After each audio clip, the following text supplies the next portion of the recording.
Oggi l'iniziativa, il nostro evento è organizzato sia dalla delegazione FAI di Mantova che dal gruppo Giovani, di cui io sono provenienza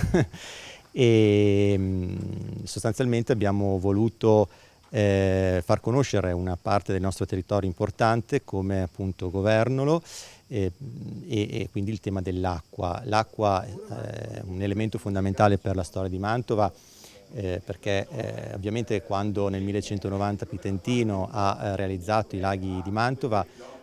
regolando il corso del Mincio, ha dovuto creare anche un sistema che regolasse poi il livello del Mincio in modo che anche i laghi non fossero mai, diciamo, a secco o comunque con livelli bassi, e quindi ha realizzato prima di tutto qui a Governolo un sistema che regolasse proprio il livello dell'acqua. Poi successivamente è stato creato questo sistema di chiuse e di conche che ha permesso alle barche di transitare tra il Mincio e il Po senza problemi, quindi, perché appunto il Mincio era una fonte di comunicazione, una via di comunicazione strategica e importantissima per Mantova. È costituito anche dai manufatti idraulici, che invece sono sulla vostra sinistra, la chiusa e la conca di navigazione, da quello che resta del castello medievale e poi da un protagonista invisibile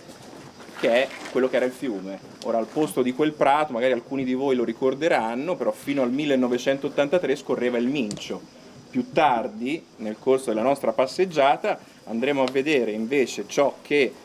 a partire dal 1925 ha sostituito l'impianto idraulico originario, chiusa e conca, con la nuova chiusa e conca di navigazione Vittorio Emanuele. Le porte vinciane si aprono controcorrente perché ricordate che generalmente, a parte quei casi rari di rigurgito di Po, il livello dell'acqua è più alto qui e più basso qua. Quindi si aprono controcorrente,